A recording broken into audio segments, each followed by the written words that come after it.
Welcome to the Leo. కోట్లాది మంది భక్తులు చేతిలెత్తి మొక్కే ఆ వెంకన్న స్వామి హుండీలోనే చోరీ జరిగింది అనే వార్త ఏదైతే ఉందో ఇది ప్రధానంగా ఆ తెలుగు వారందరినీ కూడా పిండేసే విధంగా మారింది.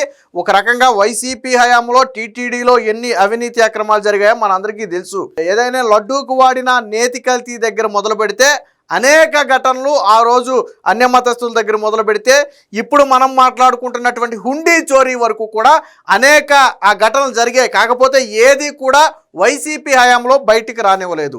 ఇప్పుడు టీటీడీలో పనిచేసే ఒక ఉద్యోగి పరకామణిలో చోరీ చేస్తూ అడ్డంగా పట్టుబడిన అతని మీద చర్యలు తీసుకోవాల్సిన అధికారులు కావచ్చు, దాన్ని కఠినంగా భావించాల్సిన ప్రభుత్వ పెద్దలు కావచ్చు, వీరందరూ కూడా కుమ్మక్కయ్యి ఆ వ్యక్తి దగ్గర నుంచి కొంత నగదో లేదా ఇంకోటో తీసుకుని దానిని రాజీ చేసి బయటపడకుండా కప్పిపుచ్చడం అనేది ఇప్పుడు తీవ్రాంశంగా మారింది. ఇది మనం చెప్పడం కాదు, హైకోర్టు ఆశ్చర్యం వ్యక్తం చేసింది. ఏదైతే ఒక పత్రికకు చెందినటువంటి ఒక విలేకరి దీన్ని పట్టుబట్టి పలానా టైంలో పలానా అవకతవకలు జరిగాయి, కానీ వీళ్ళందరూ కుమ్మక్కైపోయి దాన్ని రాజీ చేసుకుని బయటపడకుండా మాయం చేశారు, ఇది ఖచ్చితంగా తప్పు అని చెప్పి ఒక వ్యక్తి హైకోర్టు వరకు వెళితే హైకోర్టు దాని వివరాలన్నీ బయటికి లాగితే ఆశ్చర్యం.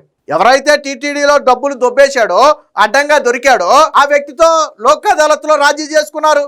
ఎవరైతే ఆ రోజు ఆ విజిలెన్స్ అధికారి కేసు పెట్టాడో ఆ కేసు పెట్టిన అధికారి ఆ వ్యక్తితో రాజీ కుదిరాడు. టీటీడీలో డబ్బులు దొబ్బేస్తూ దొరికిన వ్యక్తి విషయంలో రాజీ చేసుకోవటం ఎలాగా? పైగా ఆ రోజు నమోదు చేసిన సెక్షన్ల ప్రకారం లోక్ అదాలత్లో రాజీ చేయటం కూడా కుదరదు, కానీ చేసుకున్నారు. విషయం ఏంటో తెలుసా? ఈ దొరికిన వ్యక్తిని పోలీసు అధికారులు విచారించడం సర్వసాధారణం, కానీ పోలీసు అధికారులే స్వయంగా కొంతమంది రాజకీయ పెద్దల దగ్గర కూర్చోబెట్టి సెటిల్మెంట్లు మాట్లాడారు అంటే ఏ స్థాయిలో అవకతవకలు జరిగాయో మనం అర్థం చేసుకోవచ్చు. దీనిలో ఇప్పుడు ఆ కూటమి ప్రభుత్వం అందరి పేర్లు ఆరోపిస్తుంది. అప్పుడు సుబ్బారెడ్డి ఇందులో పాత్ర ఉంది, మాజీ చైర్మన్, అలాగే కరుణాకర్ రెడ్డి పాత్ర ఉంది, నాడు ఈవోగా ఉన్నటువంటి ధర్మారెడ్డి. సో వీళ్ళ ముగ్గురు పాత్ర ఉంది అనేది వీళ్ళు ప్రధానంగా చేస్తున్నటువంటి ఆరోపణ. అయితే నిన్నేదో బోమాన కరుణాకర్ రెడ్డి కొన్ని ఎమోషనల్ డైలాగులు కొట్టాడు.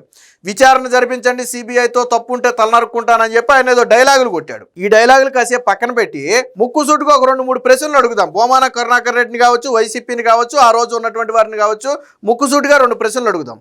ఈ రోజు బయటకు వచ్చినటువంటి సీసీటీవీ ఫుటేజ్ ఆ రోజు ఎందుకు బయట పెట్టలేదు?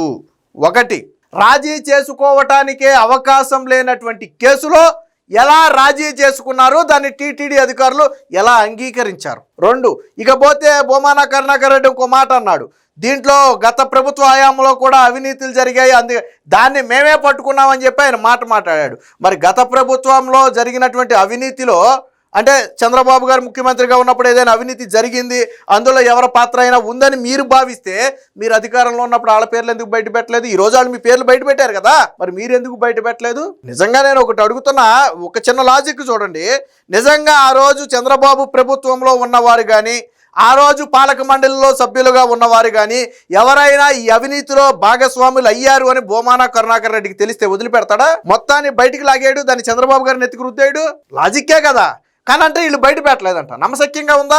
ఎందుకు బయట పెట్టలా? పోనీ నిజమే ఉందా అనుకుందాం, ఎందుకు బయట పెట్టలేదంటే అక్కడ ఏమీ లేదు, వీళ్ళ హయాంలోనే జరిగింది. ఇక్కడ నిన్న ఆయన కూడా ప్రశ్నించాడు, టీటీడీ బోర్డు మెంబర్ భానుప్రకాష్ కూడా 40 కోట్లకు రాజీ చేసుకున్నారు, 400 కోట్లకు రాజీ చేసుకున్నారు. ఆయన ఆస్తుల్ని పంచుకునే హక్కు మీకెక్కడిది? సో కోర్టు కూడా ఆశ్చర్యం వ్యక్తం చేసింది. ముందు కోర్టు తీర్పు ఒకసారి చదువుదాం. టీటీడీ పరకామణిలో అక్రమాలపై హైకోర్టులో కీలక మరుపు, సొమ్ము తస్కరించిన కేసు లోక్ అదాలత్లో రాజీపై హైకోర్టు విస్మయం, లోక్ అదాలత్ ఉత్తర్వుల సస్పెన్షన్. ఏదైతే ఈ కేసును క్లోజ్ చేస్తూ లోక్ అదాలత్ ఉత్తర్వులు ఇచ్చిందో ఆ ఉత్తర్వులు మొత్తాన్ని కూడా హైకోర్టు అయితే సస్పెన్షన్ చేసింది. పైగా ఆ రాజీ చేసుకోవడం మీద హైకోర్టు ఆశ్చర్యం వ్యక్తం చేసింది. సో వైకాపా హయాంలో టీటీడీలోని పరకామణిలో జరిగిన అక్రమాల వ్యవహారంపై హైకోర్టులో కీలక మలుపు తిరిగింది. ఈ విషయాన్ని తీవ్రంగా పరిగణించిన హైకోర్టు తదుపరి దర్యాప్తును సిఐడికి అప్పగించింది. సిఐడి ఐజీని వాద్యంలో సుమోటోగా ప్రతివాదిగా చేర్చింది. పరకామణిలో శ్రీవారి కానుకల అపహరణపై తిరుమల 1 టౌన్ పోలీసులు నమోదు చేసిన కేసు రికార్డులను వెంటనే సీజ్ చేయాలని చెప్పి ఆ సిఐడి ఐజీని అయితే ఆదేశించింది. మరోవైపు ఫిర్యాదుదారుడు పరకామణిలో అసిస్టెంట్ విజిలెన్స్ సెక్యూరిటీ అధికారి వై సతీష్ కుమార్, అలాగే నిందితుడు సివి రవికుమార్ లోక్ అదాలత్ ద్వారా కేసును రాజీ చేసుకోవడంపై హైకోర్టు విస్మయం వ్యక్తం చేసింది. 2023 సెప్టెంబర్ 9న లోక్ అదాలత్ జారీ చేసినటువంటి ఈ ఉత్తర్వులను సస్పెండ్ చేసింది. అలాగే లోక్ అదాలత్ లో జరిగిన ప్రొసీడింగ్స్ వివరాలను సైతం సీజ్ చేయాలని చెప్పి కోర్టు చెప్పింది. ఇక్కడ చూడండి కోర్టు ఏం చెప్పిందంటే, ఒకటి, ఏ స్టేషన్ లో కేసు నమోదైందో ఆ స్టేషన్ లో రికార్డ్స్ అన్ని కూడా సీజ్ చేసి వెంటనే తమ ముందుంచాలని ఆదేశించింది. లోక్ అదాలత్ లో జరిగినటువంటి ఏదైతే తీర్పు వచ్చిందో దానికి సంబంధించిన వివరాలన్నింటినీ కూడా సీజ్ చేసి తమ ముందుంచాలని చెప్పి చెప్పిందంటే అందులో ఎటువంటి వాదోపవాదాలు జరిగాయి, ఏ బేస్ మీద దాన్ని కొట్టేశారనే తర్వాత హైకోర్టు కూడా పరిశీలిస్తుంది లోక్ అదాలత్లో. కాబట్టి ఆ రోజు జరిగినటువంటి అన్ని విషయాలను కూడా సీజ్ చేసి తమ ముందుంచాలని చెప్పి సిఐడిని అయితే ఆదేశించడం జరిగింది. సో సీల్డ్ కవర్లో పెట్టి తమ ముందుంచాలని చెప్పింది. అయితే వీరందరికీ ఎవరైతే ఇప్పుడు ఇద్దరికి నోటీసులు జారీ చేయాలని చెప్పింది. ఎవరు? నిందితుడిగా ఉన్నటువంటి రవికుమార్కి, అలాగే ఆ రోజు విజిలెన్స్ అధికారిగా ఉన్నటువంటి సతీష్కి, వారిద్దరికీ కూడా నోటీసులు జారీ చేయాలని చెప్పి చెప్పడం జరిగింది. తదుపరి కేసును అయితే వాయిదా వేసింది. ఒక రకంగా ఇక్కడ చూడండి, సివి రవికుమార్ పరకామణిలో డాలర్ల రూపంలో పెద్ద ఎత్తున నగదు బంగారం అపహరించాడు. దీనిపై అసిస్టెంట్ విజిలెన్స్ సెక్యూరిటీ అధికారి సతీష్ కుమార్ 2023 ఏప్రిల్ 29న తిరుమల 1 టౌన్ పోలీసులకు ఫిర్యాదు చేశారు. రవికుమార్ పై కేసు నమోదైంది. దర్యాప్తు చేసిన పోలీసులు తిరుపతి 2వ అదనపు జ్యుడిషియల్ మెజిస్ట్రేట్ ఫస్ట్ క్లాస్ కోర్టులో 2023 మే 30న అంటే దొరికిన దాదాపు నెల రోజుల తర్వాత అభియోగ పత్రం అయితే వేశారు. అనూహ్యంగా ఈ కేసులో సతీష్ కుమార్ నిందితుడు రవికుమార్తో రాజీ చేసుకున్నాడు. సతీష్ కుమార్ అంటే ఎవరు? విజిలెన్స్ అధికారి, ఈ కేసు పెట్టినటువంటి విజిలెన్స్ అధికారి. ఆ అధికారి నిందితుడితో రాజీ చేసుకున్నాడు. చూడండి, మీకు కుట్ర చాలా క్లియర్గా అర్థమైపోతుంది. ఇందులో విజిలెన్స్ అధికారి నిందితుడితో రాజీ చేసుకున్నాడు. ఎందుకు రాజీ చేసుకున్నాడో బయటపడాలి. రాజీ చేసుకున్నాడు. దీంతో లోక్ అదాలత్ 2023 సెప్టెంబర్ 9న అవార్డు జారీ చేసిందని న్యాయమూర్తి దృష్టికి తీసుకురావడం జరిగింది. అంటే ఈ కేసులో ఇరువురు రాజీ. లోక్ అదాలత్ కేసులు మనం చూస్తూ ఉంటాం, చిన్న చిన్న ఫ్యామిలీ డిస్ప్యూట్స్, లేకపోతే చిన్న చిన్న కేసులు, యాక్సిడెంట్ కేసులు, ఇలాంటివి ఏమైనా ఉంటే అవన్నీ కూడా లోక్ అదాలత్లో సెటిల్మెంట్కి వెళ్ళిపోయి ఇరు వర్గాలు కాంప్రమైజ్ అయిపోయి లోక్ అదాలత్లో కొట్టించేసుకుంటారు. ఇది మనందరికీ తెలుసు. కానీ తిరుమల హుండీ డబ్బులు కొట్టేసినటువంటి వ్యక్తి దొరికితే కేసు పెట్టిన వ్యక్తి వాళ్ళతో రాజీకి వెళ్ళటం. ఇక్కడ ఇంకో ట్విస్ట్ ఏంటంటే, ప్రభుత్వ పెద్దలతో కూడా నిందితుడితో మాట్లాడిచ్చారంట.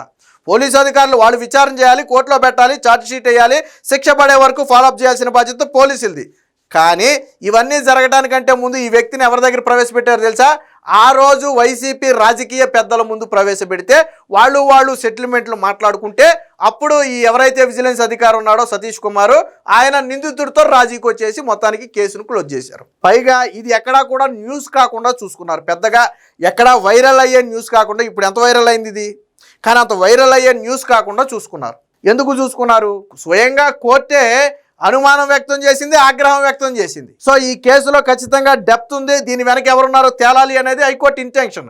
కాబట్టి ఇప్పుడు సిఐడికి అప్పగించింది. పూర్తిగా ఆధారాలన్నీ కూడా సీజ్ చేసి తమ ముందు ఉంచాలని చెప్పింది. తర్వాత కేసు మొత్తాన్ని కూడా సిఐడి హ్యాండ్ ఓవర్ లో పెడుతుంది. లోక్ అదాలత్ ఉత్తర్వులు మొత్తాన్ని కూడా క్యాన్సిల్ చేసింది. అంటే టీటీడీ వ్యవహారాలన్నిటి మనకు బయటపడింది ఒకటే. పడని ఎన్ని ఉన్నాయో ఒక్కో అంశం బయటపడుతూనే ఉంది కదా. ఇప్పుడు ఈ అంశం బయటపడింది. ఇది కూడా సీసీటీవీ ఫుటేజ్లు ఇప్పుడు బయటకు వచ్చాయి. మరి ఆ రోజు ఎందుకు రాలేదు సీసీటీవీ ఫుటేజ్లు? ఆ రోజు ఎందుకు బయట పెట్టాల సీసీటీవీ ఫుటేజ్లు? టీడీపీ నేతల పాత్ర ఉందని ఆ రోజు భావిస్తే ఎందుకు చెప్పలా? విషయం ఏంటంటే, ఈ రవికుమార్ అనే వ్యక్తితో రాజీ చేసుకుని దాదాపు 100 కోట్లకు పైగా ఆస్తుని వీళ్ళు పంచుకున్నారు. ఎవరెవరు పంచుకున్నారు ఏంటనేది తేలాలి. ఇంకోటి ఏంటంటే, విజిలెన్స్ ఒక రిపోర్ట్లో రాసింది. ఏమని రాసిందంటే, ఒక పోలీస్ అధికారి మా మీద ఒత్తిడి తీసుకురావడం వల్ల మేము రాజీ చేసుకున్నామని రాసింది. విజిలెన్సే చెప్పింది. ఎవరా పోలీస్ అధికారి? టీటీడీలో దొంగతనం చేస్తూ దొరికినటువంటి వ్యక్తిని వెనకేసుకొచ్చి రాజీ చేసుకోవాల్సిన అవసరం ఏముంది? సో ఇలాంటి 1 కాదు 2 కాదు అనేక అంశాలైతే బయటకు రావాల్సి ఉంది. కేవలం వైసీపీ అసలు దీని వరకు ఇప్పటి వరకు ఏ సమాధానం చెప్పలా. కేవలం భూమాన కరుణాకర్ రెడ్డి మాత్రమే బయటకు వచ్చి నా తప్పు అయితే నేను తలనరుకుంటాననేది ఒక కామెంట్ చేశాడు తప్ప, ఇది మేము రాజీ చేయలేదని చెప్పడానికి కానీ, ఆ వ్యక్తికి మాకు సంబంధం లేదని చెప్పడానికి కానీ ఏ విషయం మీద వాళ్ళు మాట్లాడాల. క్లియర్గా అర్థమైపోతుంది. వాళ్ళ హయాంలో కేసు పెట్టారు, వాళ్ళ హయాంలోనే రాజీ చేసుకున్నారు, వాళ్ళ హయాంలోనే పంచుకున్నారు. అది ఒక విలేకరి, పైగా ప్రభుత్వం కూడా కాదు దీన్ని బయట పెట్టింది, ఒక విలేకరి ఇది మొత్తాన్ని పసిగట్టి హైకోర్టు వరకు పోరాడితే ఈ రోజు కేసు బయటకు వచ్చింది. హైకోర్టు దీని మీద యాక్షన్ తీసుకుంది. ఇలాంటి అక్రమాలు ఇంకా టీటీడీలో ఎన్ని జరిగాయో ఒక్కొక్కటిగా రావాల్సి ఉంది. 5 ఏళ్ల పాటు పూర్తిగా భ్రష్టు పట్టించారు. కోట్లాది మంది మనోభావాలు దెబ్బతీసే అంశం. వడ్డీ కాసుల వాడిగా చెప్పుకుంటారు వెంకటేశ్వర స్వామిని. అలాంటి వడ్డీ కాసుల వాడి దగ్గరే హుండీలో డబ్బులు కొట్టేశారంటే ఆ కొట్టేసిన వాడి దగ్గర వీళ్ళు డబ్బులు కొట్టేశారంటే ఇంతకంటే పాపం ఇంతకంటే నీచం ఏమైనా ఉంటుందా? వెంకటేశ్వర స్వామితో ఆటలాడొద్దని చంద్రబాబు గారు పదే పదే చెబుతూనే ఉంటారు. బహుశా ఆ కారణమేనేమో వైసీపీ పార్టీకి అంత బలంగా తగిలింది. వెంకటేశ్వర స్వామితో ఆటలాడారు, తిరుమలను భ్రష్టు పట్టించే ప్రయత్నం చేశారు, హిందువుల మనోభావాలు దెబ్బతీసే విధంగా చేశారు. కోట్లాది మంది, ప్రపంచవ్యాప్తంగా కోట్లాది మంది హిందువుల మనోభావాలు దెబ్బతిన్నాయి టీటీడీ విషయంలో. వాస్తవానికి ప్రభుత్వం టీటీడీకి ఎంత దూరంగా ఉంటే అంత మంచిది. కానీ జగన్మోహన్ రెడ్డి టీటీడీలో ఏలుబెట్టి టీటీడీలో మొత్తాన్ని భ్రష్టు పట్టించి ఆ పాపమే ఈరోజు వైసీపీకి శాపంగా మారింది. ఏది ఏమైనా ఆ వైసీపీ హయాంలో జరిగినటువంటి ఈ హుండీ చోరీ ఏదైతే ఉందో ఇది దేశవ్యాప్తంగా సంచలనంగా మారబోతుంది. Please subscribe to Leo News for more videos.